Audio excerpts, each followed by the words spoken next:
പാടി നമ്മുടെ കർത്താവിനെ ആരാധിക്കാം.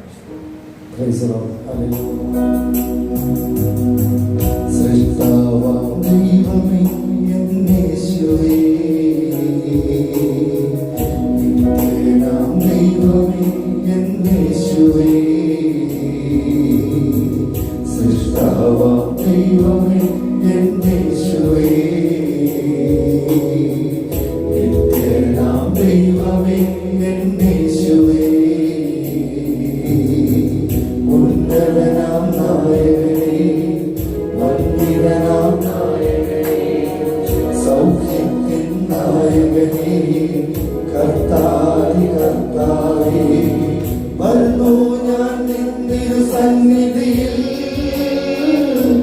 പരിശുദ്ധനേ രാജാവേ, അങ്ങേ വാഴ്ത്തിയിടും നീതാ, വീരനാം ദൈവമേ, അങ്ങേ നാമിച്ചിടുന്നേ, പരിശുദ്ധനേ രാജാവേ, അങ്ങേ വാഴ്ത്തിയിടും നീതാ, വീരനാം ദൈവമേ, അങ്ങേ നാമിച്ചിടുന്നേ.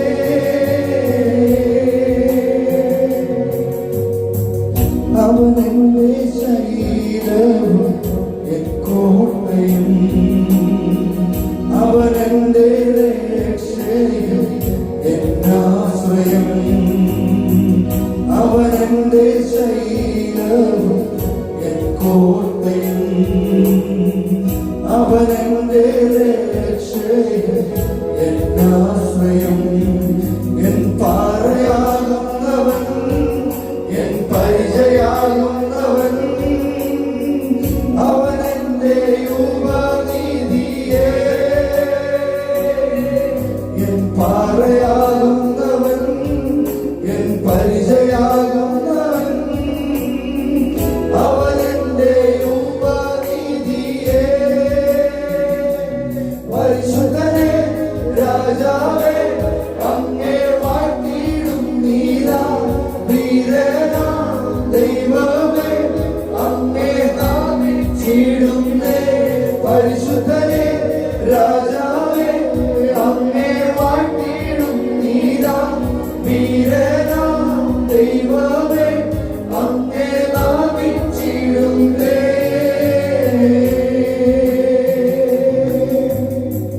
നിൻഗീതം പോലെന്നെ നടത്തണേ, പോകേണ്ട വഴി എന്നെ കാണിക്കണേ, നിൻഗീതം പോലെന്നെ നടത്തണേ, പോകേണ്ട വഴി എന്നെ കാണിക്കണേ, കൂരിരുളായാലും താഴ്വരയായാലും എൻ കൂടെ ഇരിക്കുന്നോരേ, കൂരിരുളായാലും താഴ്വരയായാലും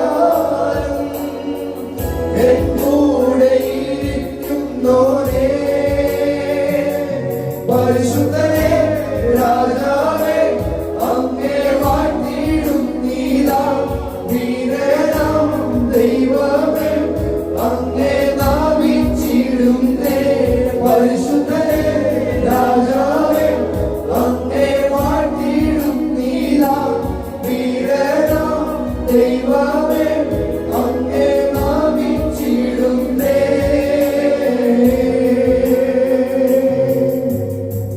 അവനെന്റെ ശരീരവും കോട്ടയും, അവനെന്റെ രക്ഷയും എന്നാശ്രയം, അവനെന്റെ ശരീരവും കോട്ടയും, അവനെന്റെ രക്ഷയും എന്നാശ്രയം, എൻ പാറയാകുന്നവൻ, എൻ പരിചയാകുന്നവൻ, അവനെന്റെ ഉപനിധിയേ,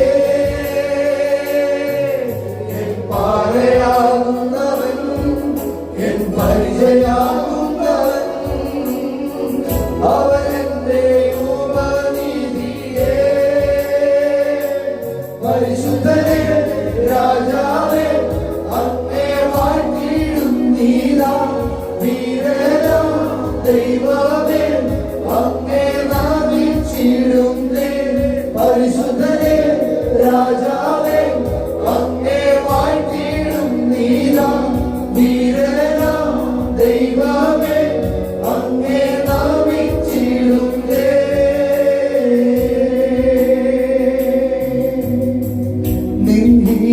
പോലെന്നെ നടത്തണേ പോകേണ്ട വഴി എന്നെ കാണിക്കണേ നിൻഗീതം പോലെന്നെ നടത്തണേ പോകേണ്ട വഴി എന്നെ കാണിക്കണേ ൂരിരുളായാലും താഴ്വരയായാലും എൻ കൂടെ ഇരിക്കുന്നോരേ ൂരിരുളായാലും താഴ്വരയായാലും എൻ കൂടെ ഇരിക്കുന്നോരേ പരിശുദ്ധനേ രാജാവേ അങ്ങേ വാഴ്ത്തിയിടും നീതാ ധീരനാം ദൈവമേ അങ്ങേ നാമിച്ചിടുന്നേ പരിശുദ്ധനേ രാജാവേ അങ്ങേ വാഴ്ത്തിയിടും നീതാ ധീരനാം ദൈവമേ അങ്ങേ നാമിച്ചിടുന്നേ എല്ലാത്തിനും ഓരോരോ നാമം മുഴങ്ങാനും മടങ്ങിയും നാമം എല്ലാ നാമം പാടും യേശുവിൻ നാമം ഒപ്പം പറഞ്ഞിട ഇടയില്ല നാമം എല്ലാത്തിനും പേരാ ഓരോരോ നാമം മുഴങ്ങാൻ മടങ്ങിയും നാമം എല്ലാ നാമം പാടും യേശുവിൻ നാമം ഒപ്പം പറഞ്ഞിട ഇടയില്ല നാമം അത്ഭുതമായ നാമമേ അതിശയമായ നാമമേ ആശ്ചര്യമായ നാമമേ അധികാരമുള്ള നാമമേ അത്ഭുതമായ നാമമേ അധികാരമുള്ള നാമമേ ആശ്ചര്യമായ നാമമേ അധികാരമുള്ള നാമമേ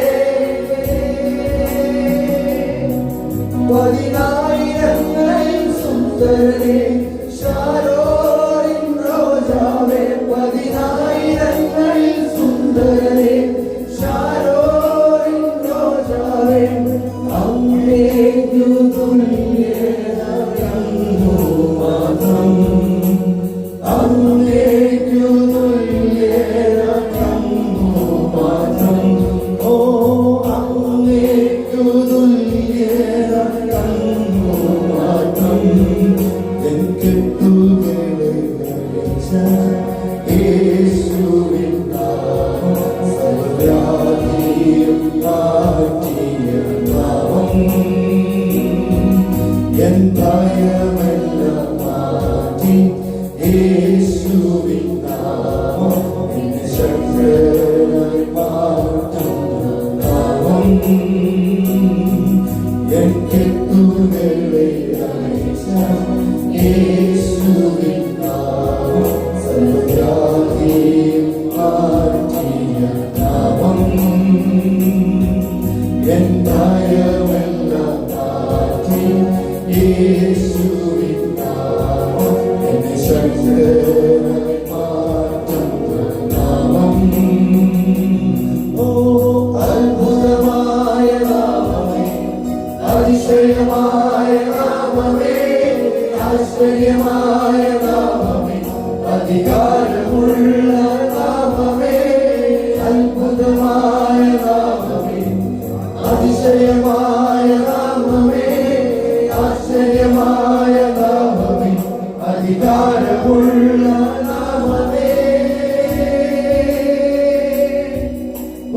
പതിനായിരങ്ങളിൽ സുന്ദരനേ ശാരോരിൻ റോജാവേ പതിനായിരങ്ങളിൽ സുന്ദരനേ ശാരോരിൻ റോജാവേ അങ്ങേക്കു തുല്യനോ മാത്രം അങ്ങേക്കു തുല്യ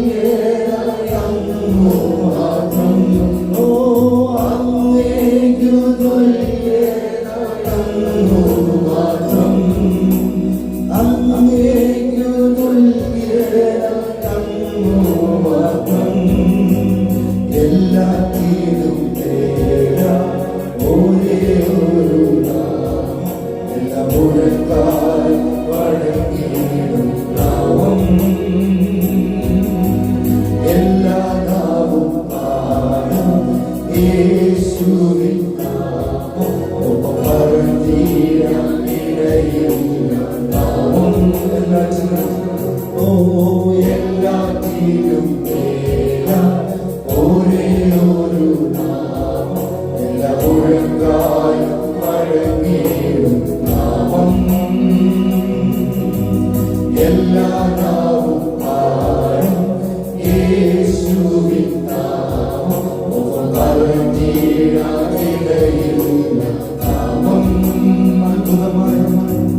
അത്ഭുതമായ നാമമേ അതിശയമായ നാമമേ ആശ്ചര്യമായ നാമമേ അധികാരമുള്ള നാമമേ അത്ഭുതമായ നാമമേ അതിശയമായ നാമമേ ആശ്ചര്യമായ നാമമേ അധികാരമുള്ള നാമമേ പതിനായിരങ്ങളിൽ സുന്ദരനെ ശാലോലിൻ റോജാവേ പതിനായിരങ്ങളിൽ സുന്ദരനെ ശാലോലിൻ റോജാവേ അങ്ങേക്കു തുല്യനായങ്ങു മാത്രം ഓ അങ്ങേക്കു തുല്യനായങ്ങു മാത്രം ഓ അങ്ങേക്കു തുല്യനായങ്ങു മാത്രം ഓ അങ്ങേക്കു തുല്യനായങ്ങു മാത്രം ഓ അങ്ങേക്കു തുല്യനായങ്ങു മാത്രം അങ്ങേക്കു തുല്യനായങ്ങു മാത്രം. ഹല്ലേലൂയ. എത്രയോളം സന്തോഷമുണ്ട്.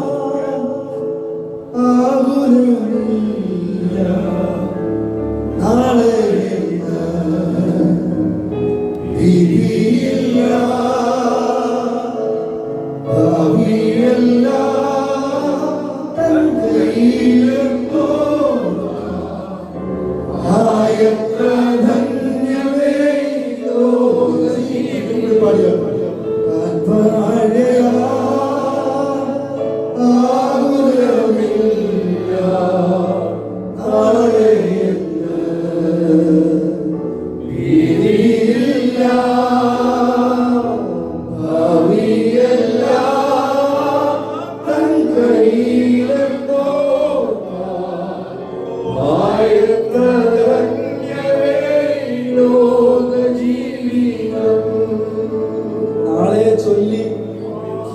നാളെ എങ്ങനെയാണ് നമ്മുടെ കാര്യങ്ങളെ ചൊല്ലി വ്യാകുലപ്പെടേണ്ട ആവശ്യമില്ല.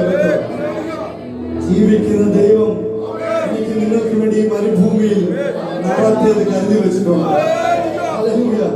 നമ്മുടെ വേദന, നമ്മുടെ ഹൃദയത്തിലെ ആഗ്രഹം, നമുക്ക് എന്തോ ആവശ്യമുണ്ടെന്നുള്ളത് നമ്മുടെ ദൈവത്തിന് അറിയാം. നമ്മുടെ ഭാവി നിശ്ചയിക്കുന്നത് ഈ ലോകക്കാരല്ല. നമ്മുടെ ഭാവി നിശ്ചയിക്കുന്നത് എന്റെ ദൈവം. നിങ്ങൾ വിശ്വസിക്കുന്നവർ ദൈവത്തെ സ്തുതിച്ചാട്ട്. ഒരിക്കൽ കൂടെ ദൈവത്തെ സ്തുതിച്ചാട്ട്.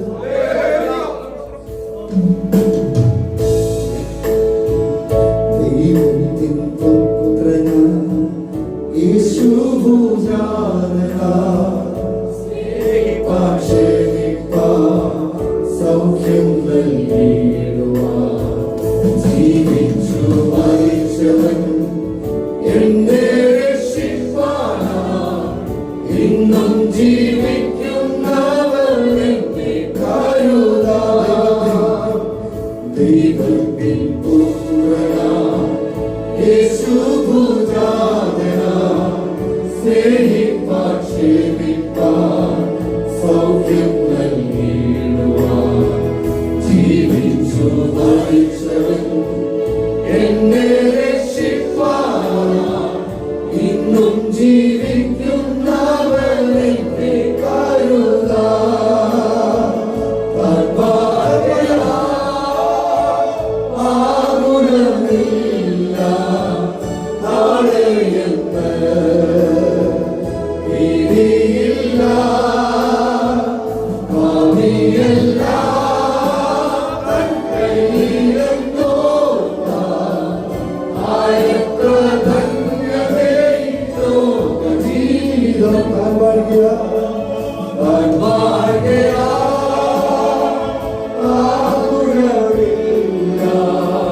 നാളെയും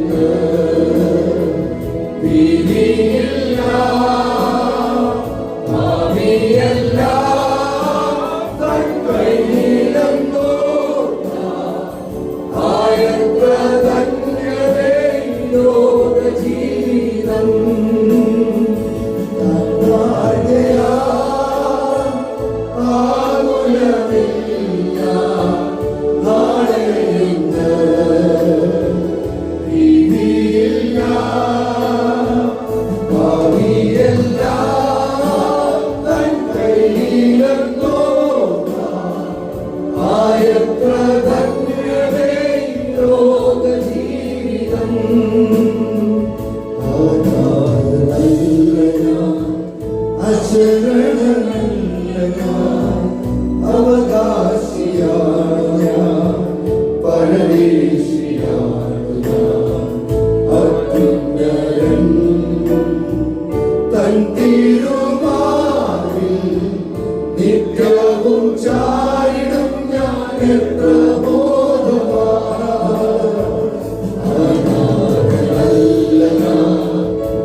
അതിന്റെ 7-8 വാക്യമാണ് ശബ്ദമുയർത്തി വായിക്കാം. ചുരുക്കം ചില ചിന്തകൾ നിങ്ങളുമായി പങ്കുവച്ചിരിക്കാൻ ഞാൻ കർത്താവിൽ ശ്രമപ്പെടുന്നു. മൃഗങ്ങളോട് ചോദിക്കാം,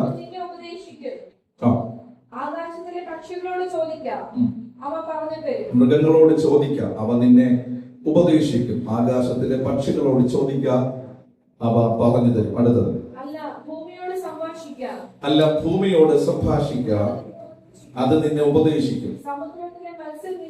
സമുദ്രത്തിലെ മത്സ്യം നിന്നോട് വിവരിക്കും. കരങ്ങൾ ഉയർത്തി നന്ദിയോടെ കർത്താവിന് സ്തോത്രം പറഞ്ഞാണ്ട് വളരെ ചെറിയ മിനിറ്റുകൾ കൊണ്ട് ഞാൻ ദൈവത്തിന്റെ പരിശുദ്ധാത്മാവ് കഴിഞ്ഞ ദിവസങ്ങളിൽ എന്നോട് സംസാരിച്ച, സഭയോട് പറയാൻ ആഗ്രഹിച്ച 1-2 ദൂതുകൾ വേഗത്തിൽ ഓർമ്മിപ്പാൻ കർത്താവിൽ ഞാൻ ശരണപ്പെടുന്നു.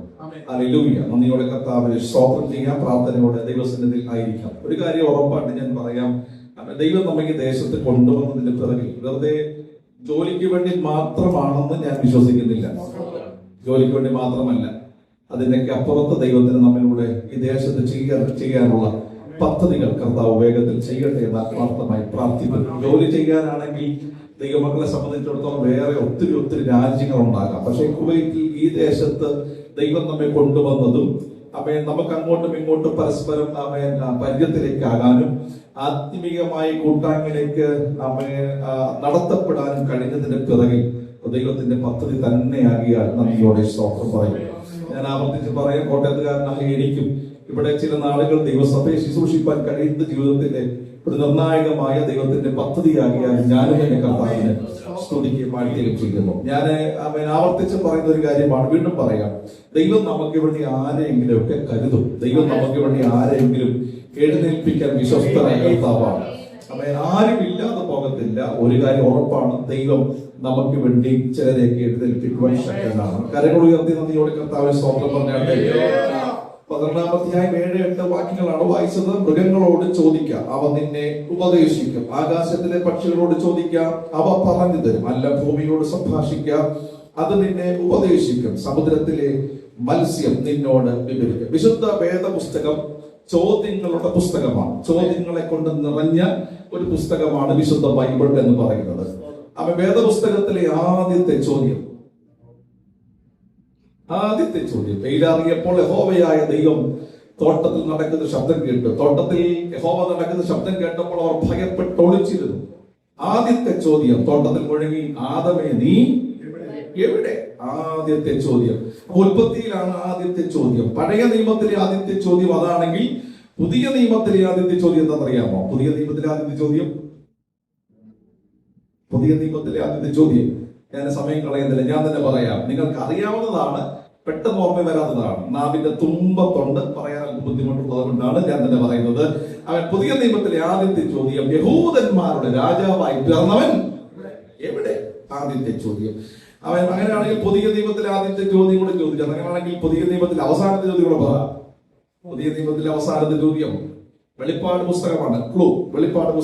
വെളിപ്പാട് പുസ്തകത്തിനകത്ത് ബാബിലോണിന്റെ നാശം ദർശനത്തിൽ കണ്ട ഉടനെ യോഹന്നാനോട് ദൈവം ചോദിക്കുന്ന ചോദ്യമാണ് ഒടുവിലത്തെ ചോദ്യം. നീ ആശ്ചര്യപ്പെടുന്നത് എന്ത്? നിങ്ങളുടെ മുഖത്തിൽ ഇങ്ങനെ ആശ്ചര്യത്തോടെ ഇരിക്കുകയാണ്. വേദപുസ്തകത്തിലെ കാര്യം മാത്രമാണ് ഞാൻ പറഞ്ഞത്.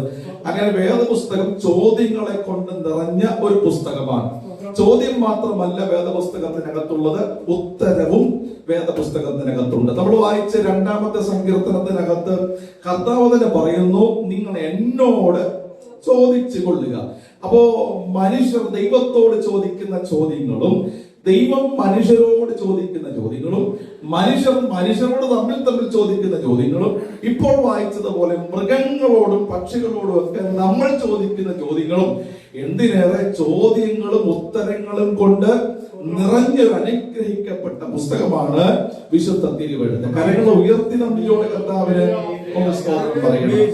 ഞാൻ വേഗത്തിൽ മുൻപോട്ട് പോകാണ് പ്രിയരെ. എല്ലാ ചോദ്യങ്ങളും എല്ലാ ഉത്തരങ്ങളും ഒന്നും പറയാൻ സമയമില്ലെങ്കിലും ശമൂവേൽ പ്രവാചകന്റെ പുസ്തകത്തിന്റെ അകത്ത് ഒരു പ്രസക്തമായ ചോദ്യം പരിശുദ്ധാത്മാവ് രേഖപ്പെടുത്തിയിട്ടുണ്ട്. അതൊരു ജ്യേഷ്ഠ സഹോദരൻ അനുജന്റെ മുഖത്ത് നോക്കി ചോദിക്കുന്ന ചോദ്യമാണ്. ഒന്നുകൂടെ പറയാം, ഒരു മൂത്ത സഹോദരൻ ഇളയ സഹോദരനോട് ചോദിക്കുന്ന ഒരു ചോദ്യമാണ് ആ ഭാഗത്തുള്ളത്. നമുക്കതൊന്ന് ധ്യാനിച്ചതിന് ശേഷം നമുക്ക് വേഗത്തിൽ മുൻപോട്ട് പോകാം. ചോദിച്ചത് ഏലിയാബ് എന്ന് പറയുന്ന മനുഷ്യനാണ്. ഏലിയാബിനെ പറ്റി നിങ്ങൾക്ക് അറിയാമെന്നാണ് എന്റെ ചിന്ത. ദാവീദിന്റെ ഏറ്റവും മൂത്ത ജ്യേഷ്ഠൻ, ഇശായിയുടെ ഏറ്റവും മൂത്ത മകനാണ് ഏലിയാബ്. ഏലിയാബിന്റെ ചോദ്യം, നീ ഇവിടെ എന്തിനു വന്നു? ആ ചോദ്യം നിങ്ങൾ കേട്ടിട്ടുണ്ടോ? നീ ഇവിടെ എന്തിന് വന്നു? ഈ സാഹചര്യം ഏതാണെന്നറിയാമോ? ഏലാത്താഴ്വരയിൽ ഗോലിയാത്തിന്റെ ശകാരങ്ങളും ഗോലിയാത്ത് എന്ന് പറയുന്ന വലിയ മനുഷ്യന്റെ ഗത്തിനായ ഈ മനുഷ്യന്റെ അഹങ്കാരം കൊണ്ട് നിറഞ്ഞ വെല്ലുവിളികളും നിറഞ്ഞ ആ ഒരു യുദ്ധ സാഹചര്യത്തിനകത്തേക്ക് അപ്പൻ കൊടുത്തയച്ചു വിട്ട വിശിഷ്ടമായ ഭക്ഷണമൊക്കെയായി ദാവീദ് വന്നു നിൽക്കുമ്പോൾ ചേട്ടന്റെ ചോദ്യം, നീ ഇവിടെ എന്തിന് വന്നു? മനസ്സിലാവുന്ന സ്വന്തം പറഞ്ഞാണ് പ്രിയരേ. ആ ചോദ്യത്തെ ഞാൻ 3 തിരിക്കാം. 1 നീ, 2 ഇവിടെ, 3 വന്നതെന്തിനാണ്? മനസ്സിലാവുന്നുണ്ടോ? 3 ചോദ്യം 3 നമുക്കൊന്ന് ചിന്തിച്ചിട്ട് പ്രാർത്ഥിക്കാം പ്രിയരേ. 1-ാമത്തെ ഭാഗം നീ. ഇതിന്റെ അർത്ഥം എന്താണെന്നറിയാമോ? നീ ആരാണ് ദാവീദേ? ചോദിക്കട്ടോ, അവൻ പേഴ്സണലി ദാവീദിന്റെ നേരെ അവൻ ജ്യേഷ്ഠൻ ചോദിക്കുന്ന ചോദ്യം, നീ ആരാണ്? എന്ന് പറഞ്ഞാൽ ചില നാളുകൾക്ക് മുൻപ് അവൻ ഞങ്ങളെ എല്ലാവരെയും കൂടെ മാറ്റി മാറ്റി നിർത്തി കാട്ടിൽ കിടന്ന നിന്നെ കൊണ്ടുവന്നിട്ട് നിന്റെ മീതെ അഭിഷേകത്തെ പകർന്നത് ഞങ്ങൾക്കറിയാം. പക്ഷെ നീ എന്റെ മുൻപിലാരാണ്, ഞങ്ങളുടെ മുൻപിലാരാണ്? മനസ്സിലാവും? സ്വന്തം പറഞ്ഞേ, നമ്മുടെ ജീവിതത്തിന്റെ അകത്ത് നാം അപ്രതീക്ഷിതമായി കേൾക്കുന്ന ഒരു ചോദ്യമുണ്ട്, നീ ആരാണ്? അങ്ങനെ കേട്ടിട്ടുള്ളവർ ഇതിനകത്തുണ്ടെന്ന് എനിക്കറിയാം. ഒരു കാര്യം ഉറപ്പാണ്, നീ ആരാണ് ദാവീദേ എന്ന് ചോദിച്ചാൽ മറുപടി പറയണ്ട, ദൈവം നമ്മെ തെളിയിക്കുന്ന ദൈവമാണ്. ഏത് സാഹചര്യത്തിലാണോ ദൈവം അവൻ നാം ആ ചോദ്യം കേട്ടത്, അതേ സാഹചര്യത്തിൽ തന്നെ നമ്മൾ ആരാണ് ദൈവം തെളിയിക്കുവാൻ ശക്തനാണ്. ഏതിടത്തു വെച്ചാണ് നീ ആരാണ് എന്ന ചോദ്യം ഉയർന്നത്, അതേ സ്ഥലത്ത് വെച്ച് തന്നെ നമ്മൾ ആരാണ് ദൈവത്തിന് തെളിയിക്കാൻ പദ്ധതിയുണ്ട്. വിശ്വസിക്കുന്ന നന്ദിയോടെ ശ്രോത്രം പറഞ്ഞേ. അപ്പൊ ഒന്നാമത്തേത് നീ നീ നിന്റെ നീ നീ നീ നീ ആരാണ്? മനസ്സിലാവുന്നുണ്ടോ? നീ എന്തിന് എന്തിന് ഇവിടെ വന്നു? രണ്ടാമത്തെ ഭാഗം ഇവിടെ നീ കൊള്ളാവുന്നവനൊക്കെയാണ്, അഭിഷേകമൊക്കെ വീണതാണ്. പക്ഷെ ഇവിടെ നിനക്ക് എന്താ കാര്യം? ഇവിടെ ഈ സ്ഥലം നിനക്കറിയാമോ? നിനക്ക് പറഞ്ഞിട്ടുള്ള സ്ഥലം മരുഭൂമിയാണ്. മരുഭൂമിയിൽ കുറെ ആടുകളെ വിട്ടിട്ട് നീ ഇവിടെ എന്തിനാ വന്നേ? നമ്മുടെ ഐഡന്റിറ്റി ചിലപ്പോൾ പ്രശ്നമാകത്തില്ല, പക്ഷെ നമ്മൾ നിൽക്കുന്ന പൊസിഷൻ ചിലർക്ക് പ്രശ്നമാണ്. നിങ്ങളിവിടെ ഉണ്ടോ? ഇവിടെ നീ വന്നത് എന്തിനാണ്? ഇവിടെ നീ എന്തിനാണ് വന്നത്? നിനക്ക് ഞങ്ങൾ വെച്ചിരിക്കുന്ന ഒരു സ്ഥാനമില്ലേ? വീട്ടുകാർ വെച്ചിട്ടൊരു സ്ഥാനമില്ലേ? നീ ആ മരുഭൂമിയിലെ ആടുകളെ കളഞ്ഞിട്ട് നീ ഇവിടെ വന്നത് എന്തിനാണ്? അപ്പോ വ്യക്തിപരമായി ഞാൻ അല്ലെങ്കിൽ നീ എന്ന ഒരു ചോദ്യവും നമ്മൾ വന്ന് നിൽക്കുന്ന സ്ഥലത്തെ കുറിച്ചുള്ള ഒരു ചോദ്യവും, നീ ഇവിടെ. നമ്മളോട് തന്നെ ചോദിച്ചേ, നമ്മൾ ഇവിടെ എന്തിനാ വന്നത്? നമ്മൾ ഇവിടെ എന്തിനാ വന്നത്? ലോകം ഇവിടെ നമ്മെ അംഗീകരിക്കുന്നുണ്ടോ? നമ്മുടെ സ്ഥാനത്തെ അംഗീകരിക്കുന്നുണ്ടോ? ചില തലമുറയൊക്കെ ചില നന്മകളൊക്കെ അനുഭവിക്കുമ്പോൾ ഏറ്റവും കൂടുതൽ കണ്ണിക്കടി ഉണ്ടാകുന്ന സാഹചര്യം നിങ്ങൾക്ക് അറിയത്തില്ലേ? വചനം ഇങ്ങനെ പറയുന്ന, അന്ന് മുതൽ ശൗലിന് ദാവീദിനോട് കണ്ണുകടി തുടങ്ങി. എപ്പോഴാണെന്നറിയാമോ? ഒറ്റ പാട്ട് കേട്ടപ്പോ.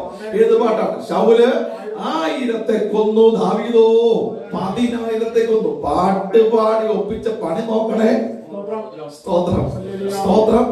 അന്ന് തൊട്ട് ശൗലിന്റെ അകത്തുണ്ടായിരുന്ന സ്വഭാവം പുറത്തു വന്നു. അന്ന് മുതൽ കണ്ണുകടി തുടങ്ങി നമ്മൾ വചനത്തിൽ വായിക്കുന്നു. ഒരു കാര്യം ഉറപ്പാണ്, നമ്മെ ഭയക്കുന്ന ചില ചോദ്യങ്ങൾ പുറത്തുണ്ട്. അപ്പോൾ തന്നെ നാം നിൽക്കുന്ന പൊസിഷനുകളെ ഭയപ്പെടുന്ന ഒരു അദൃശ്യ തലമുണ്ടെന്ന കാര്യം മറന്നു പോകരുത്. നീ ഇവിടെ. എന്താ ഏരിയ അങ്ങനെ പറയാൻ കാര്യം? ഇവിടുത്തെ പ്രശ്നം എന്താ? ഇവിടുത്തെ പ്രശ്നം എന്ന് പറയുന്നത് ഇത് പടക്കളമാണ്. ദാവീദേ, മരുഭൂമിയാണ് നിനക്കിട്ടിരിക്കുന്ന സ്ഥലം. മരുഭൂമിയിലാണ് നീ നിൽക്കേണ്ടുന്ന സ്ഥലം. അവിടുത്തെ ആടുകളെ മേയ്ക്കുകയാണ് നിന്റെ ഉത്തരവാദിത്തം. പക്ഷെ ഇവിടെ നീ വന്നത് പട കാണാനല്ലേ? പക്ഷേ ദൈവത്തിന്റെ പദ്ധതി പട കാണിക്കാൻ വന്നതല്ല. ദൈവത്തിന്റെ പദ്ധതി എന്ന് പറഞ്ഞ പടയ്ക്ക് മുൻപേ പുറപ്പെടാനാ. ഒന്നും കൂടെ പറയാ, പട കാണാനാണോ നീ വന്നത് എന്ന് സഹോദരൻ ചോദിച്ച ഇടത്ത് ദൈവത്തിന്റെ പദ്ധതി പട കാണാനല്ല, പടയ്ക്ക് മുൻപേ പുറപ്പെടാൻ, പടം നയിക്കാനാണ് ദൈവം നമ്മെ തെരഞ്ഞെടുത്തത്. ഒന്നുകൂടെ ആവർത്തിച്ച് സ്വന്തം പറഞ്ഞാട്ടെ, മനുഷ്യർ പുറമേയുള്ളത് കണ്ടാലും ദൈവത്തിന് നമ്മെ കുറിച്ച് മറ്റ് പദ്ധതികളുണ്ട്. അത് തെളിയിക്കപ്പെടുക തന്നെ ചെയ്യും.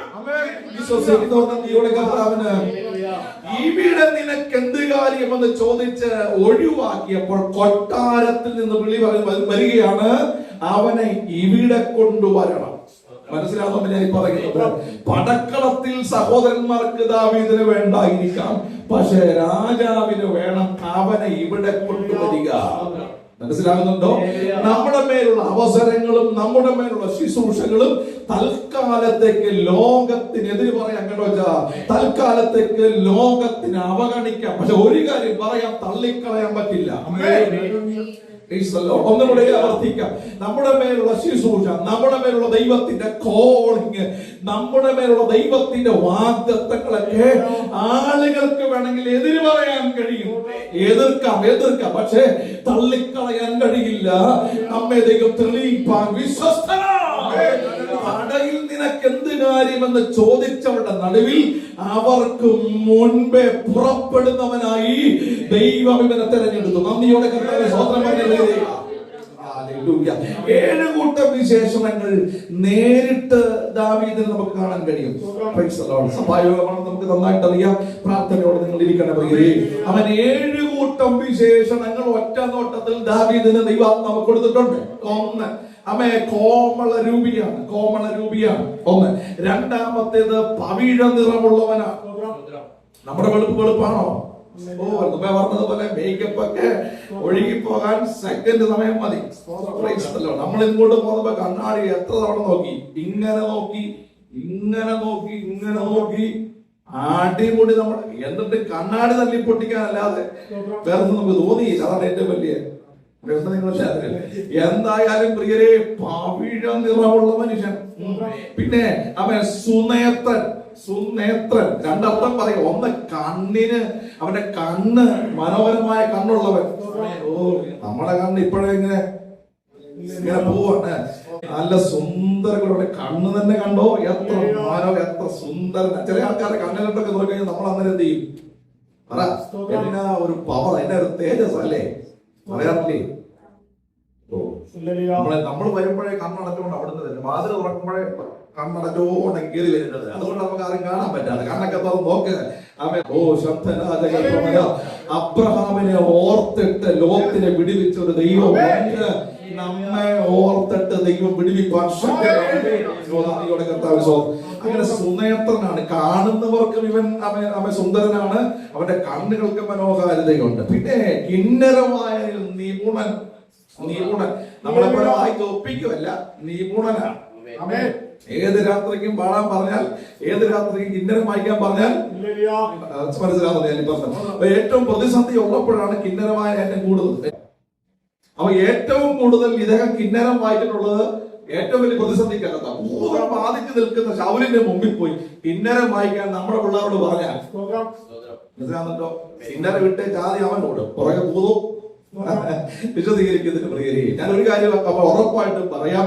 നമ്മുടെ കുഞ്ഞുങ്ങൾക്ക് വേണ്ടിയൊക്കെ പ്രാർത്ഥിച്ചു കൊള്ളണം. അവരുടെ മേൽ ദൈവം കൊടുത്തിരിക്കുന്ന അഭിഷേകത്തെ ജ്വലിപ്പിക്കണം. ഒരിടത്തും കിന്നര കിട്ടോടാനിടയായി. കിന്നരം വായനയിൽ നിപുണനായിക്കോ, കിന്നരന്മാർ കവണതയോ കയ്യിൽ തരും. മനസ്സിലാവുന്ന കിന്നരം വായനയിൽ ദൈവം പറയുന്ന ഉത്തരവാദിത്വം ചെറുതാണെങ്കിൽ ചെയ്തോ, കിന്നരം ഉള്ളവന്റെ കയ്യിൽ കവിണ വെളിപ്പെടുന്ന ദിവസങ്ങളിൽ പരാജയപ്പെടത്തില്ല. ജയിക്കത്തക്ക നിലയിൽ ദൈവം നമ്മെ തെളിയിക്കുന്ന സമയം. ഒരു കാര്യം ഞാൻ പറയാം, നീ എന്നുള്ള വ്യക്തിപരമായ പുച്ഛത്തിന്റെ പരിഹാസത്തിന്റെ ചോദ്യം നീ മനസ്സിലാവുന്നുണ്ടോ? അപ്പൊ ശമൂവേൽ പ്രവാചകന് നീ വലിയ ആളായിരിക്കാം. അപ്പന്റെ അമ്മയുടെ മുൻപിൽ വെച്ച്, സഹോദരങ്ങളായി ഞങ്ങളുടെ മുമ്പിൽ വെച്ച് നിന്റെ മേൽ വീണ അഭിഷേകത്താൽ നിനക്ക് വേണമെങ്കിൽ നീ വലിയ ആളായിട്ട് തോന്നാം. പക്ഷെ നിനക്ക് ഇവിടെ എന്താ കാര്യം? അപ്പൊ പറയണം, എനിക്ക് ഇവിടെ കാര്യമുള്ള. മനസ്സിലാകുന്ന സ്വത്രം പറയണേ. കാര്യങ്ങൾ തീരുമാനിക്കുന്ന നമ്മുടെ ദൈവമാണ്. കാര്യങ്ങൾ തീരുമാനിക്കുന്ന പ്രാർത്ഥിക്കുന്ന ദൈവസഭ. നീ ഇവിടെ നിനക്ക് ഒരു കാര്യവുമില്ല. നീ പട കാണാൻ വന്നതല്ലേ എന്ന് പറഞ്ഞ് ആ സമയത്ത് ദാവീദ് നിശബ്ദനായി എന്ന വചനത്തിൽ വായിക്കുന്നു. നിശബ്ദനായി, ഞാൻ ഇത്രയല്ലേ ഉള്ളൂ ചേട്ടാ പറഞ്ഞത് എന്ന് പറഞ്ഞ വാക്കടക്കിയപ്പോൾ ഇവനെ പറ്റി ആളുകളുടെ ഇടയിൽ സംസാരമുണ്ടായി. ഒരു കാര്യം ഞാൻ പറയാം, അഭിഷേകമുള്ളവനെ ലോകം തിരിച്ചറിയും, പ്രാർത്ഥിക്കുന്നവനെ ലോകം തിരിച്ചറിയും. എന്തുവെന്നും പ്രാർത്ഥിക്കുന്നവനെ മൂടി വെക്കാൻ കഴിയില്ല, എന്തുവെന്നും പ്രാർത്ഥിക്കുന്നവൻ ഒതുക്കി വെക്കാൻ കഴിയില്ല. കൂട്ടത്തിലുള്ളവർ നമ്മെ തിരിച്ചറിയും. ഇവിടെ വന്നിട്ട് പ്ലാൻ ചെയ്ത ദൂതല്ല കേട്ടോ. ദൈവത്തിന്റെ ആത്മാവ് കഴിഞ്ഞ ദിവസങ്ങൾക്ക് മുൻപ് എന്നോട് സംസാരിച്ച ദൂതാണ് കൃത്യമായി പറയുന്നത്. നമ്മെ തിരിച്ചറിയുന്ന, നമ്മുടെ തലമുറകളെ തിരിച്ചറിയുന്ന ഒരു ദൈവം നമുക്കായിട്ടുണ്ട്. ഏലിയാവിനെ വേണ്ടെന്ന് പറഞ്ഞ ഉടനെ ഇവനെ പറ്റിയുള്ള സംസാരം കൊട്ടാരത്തിനകത്തെത്തി. അവൻ ഏലിയാവിനെ വേണ്ടാതുള്ള ശൗലിന് ആവശ്യമുണ്ട്. ഞാൻ ആത്മാവിൽ അത് നിങ്ങൾ വിവേചിച്ചെടുത്തുകൊള്ളണം. എല്ലാം വിശദീകരിക്കാൻ നേരമില്ല. ഇവിടെ നമ്മെ വേണ്ടാത്ത ഒത്തിരി പേരുണ്ടാകും. പക്ഷെ നമ്മെ വേണ്ട ആളുകൾ ഇപ്പുറത്തുണ്ട്. ആളയച്ച് രണ്ടിടത്തു നിന്നാണ് ദാവീദിനെ വിളിച്ചു വരുത്തിയത്. ഒന്നാളയച്ച് പുൽപ്പുറത്തിൽ നിന്ന് വിളിച്ചു വരുത്തി, രണ്ടാളയച്ച് പടക്കളത്തിൽ നിന്ന് അവനെ വിളിച്ചു വരുത്തി. മനസ്സിലാകുന്നു? സ്വന്തം പറഞ്ഞു. ശൗലിന്റെ ചോദ്യം, ആ ബാലൻ ആരാണ് ചോദിച്ചപ്പോൾ അവൻ ആളുകളുടെ കമന്റ്, ആളുകളുടെ മറുപടി, അവൻ ബേത്ലഹേമിനായ ഇശായിയുടെ ഇളയ മകനാണ്. പല കാര്യങ്ങളും പരിശുദ്ധാത്മാവോടെ ഹൈഡ് ചെയ്യുക. ഞാനും അത് ഹൈഡ് ചെയ്യുന്നു. ഇവൻ ഇശായിയുടെ മകനാണ്. അത്ര അഡ്രസ്. അഭിഷേകം എന്നത് ശൗലിന് അറിയാമോ? ഇല്ല. അവൻ സഹോദരന്മാർ മുമ്പിൽ അഭിഷേകം ചെയ്യപ്പെട്ടത് ശൗലിന് അറിയാമോ? ഇല്ല. ഒരു കാര്യവും ദൈവം ശൗലിനെ അറിയിച്ചിട്ടില്ല. ശൗലിനെ പറ്റി ദൈവത്തിന്റെ കണക്കൂട്ടൽ, നിന്റെ രാജ്യത്വം ഞാൻ കീറിക്കളഞ്ഞിട്ട് നിന്നെക്കാൾ ഉത്തമനായ നിന്റെ കൂട്ടുകാരനെ കൊടുത്തെന്ന് മാത്രമേ. മനസ്സിലായി? നാം പുറത്തിറങ്ങുന്നതിന് മുമ്പ് മറ്റു പലരുടെയും അഭിഷേകത്തെ മറ്റു പലരുടെയും ഇരിപ്പിടത്തെ ദൈവം കീറും. നമ്മെ തെളിയിക്കാൻ ദൈവത്തിന് പദ്ധതി ഉണ്ടെങ്കിൽ നമ്മളുള്ള ദൈവത്തിന്റെ നീതിയാണ്. നിന്റെ രാജ്യത്വം കീറിക്കളഞ്ഞിരിക്കുന്നു. ശൗൽ വിളിച്ചിട്ട് വരുന്നു, നിന്നെ എനിക്ക് ആവശ്യമുണ്ട്. നിനക്ക് യുദ്ധം ചെയ്യാൻ പറ്റുമോ? ആരെ പിടിച്ചാലാണ് ഊരി കിട്ടുക എന്ന് വിചാരിക്കുക. മനസ്സിലാകുന്നുണ്ടോ? ഇങ്ങനെ ഇരിക്കുന്ന ശൗല് പടച്ചട്ടയും ഈ വസ്ത്രങ്ങളെല്ലാം കൂടിട്ട് ദാവീദിനെ അങ്ങോട്ട് അയക്കാൻ നോക്കി. ശിരസ്ത്രവും പടച്ചട്ടയും കൂടെ ഇട്ടിട്ട് ദാവീദ് പറയാണ്, എനിക്ക് നടക്കാൻ കഴിയത്തില്ലെന്ന് പറഞ്ഞ മനുഷ്യൻ അത് ഊരിക്കൊടുക്കുന്ന വായിക്കുന്നത്. ചിലതൊക്കെ ഊരിക്കൊടുക്കുന്ന കൃപയാണ്. ലോകം വെച്ച് നീട്ടിത്തരുന്ന എല്ലാ പടച്ചട്ടയും ഇതും കൂടെ യുദ്ധത്തിന് ഇരിക്കട്ടെ എന്ന് പറയുന്നത് ഒന്നും നമുക്ക് വേണ്ടെന്ന്. ശുദ്ധ മനസാക്ഷിയോടെ ശുദ്ധമായ കരങ്ങളോടെ ദൈവത്തെ നോക്കിക്കൊള്ളുക. അഡീഷണൽ ആയിട്ട് ലോകം തരുന്നൊന്നും നമുക്ക് വേണ്ട. നമ്മുടെ പ്രാർത്ഥനകൾ ദൈവം മറുപടി തരുവാൻ വിശ്വാസത്തിലാണ്. ഇന്നെ കണ്ട കാഴ്ച വേഗത്തിൽ അവസാനിപ്പിക്കാൻ പറയുക. നീ ഇവിടെ എന്തിനു വന്നു ചോദിച്ചവരുടെ മുൻപിൽ ദാവീദേ നിന്നെ ഒരു പാട്ടാക്കി നിർത്താൻ ദൈവം നമ്മുടെ തലമുറയെപ്പറ്റി ചോദിച്ചിട്ടില്ല. നിനക്കിവിടെ എന്താ കാര്യം? നിനക്കിവിടെ എന്താ കാര്യം? നിനക്ക് ഏൽപ്പിച്ച ഡ്യൂട്ടി ഇതല്ലേ? നിന്നെ ആക്കി വെച്ച് ഇതല്ലേ? അവിടെയല്ലേ നീ നിൽക്കേണ്ടത്? പക്ഷേ ദൈവത്തിന് നമ്മളെ മേലുള്ള പദ്ധതി, ദൈവത്തിന് നമ്മെ കുറിച്ചുള്ള പദ്ധതി നാം എവിടെ നിൽക്കണമെന്നുള്ളതാണ്.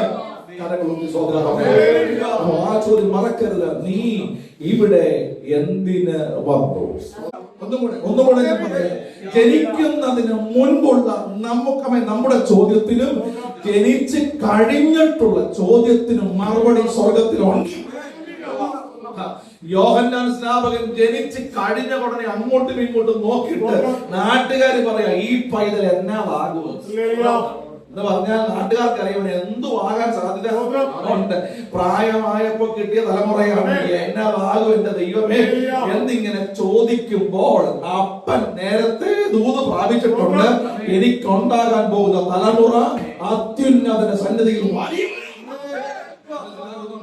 ഇന്ന് പകലിലും ദൂത് പ്രാപിച്ചുകൊണ്ട് പോയിക്കൊണ്ടിരുന്ന നമ്മെ കുറിച്ചുള്ള സകല ചോദ്യത്തിനും മറുപടി പ്രാപിച്ചിട്ടേ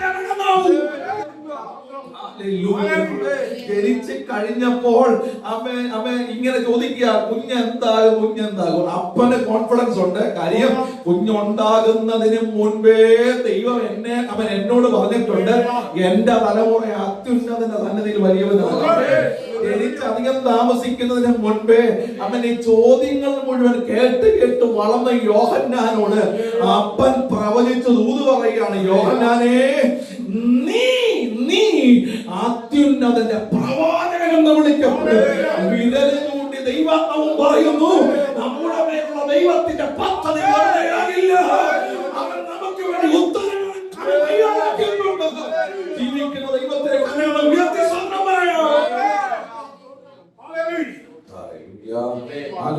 നമ്മുടെ ചോദ്യങ്ങൾ ദൈവം അറിയുന്നുണ്ട്. അതുപോലെ ഉത്തരങ്ങൾ തരുവാനും ദൈവം വിശ്വസ്തനാണ്.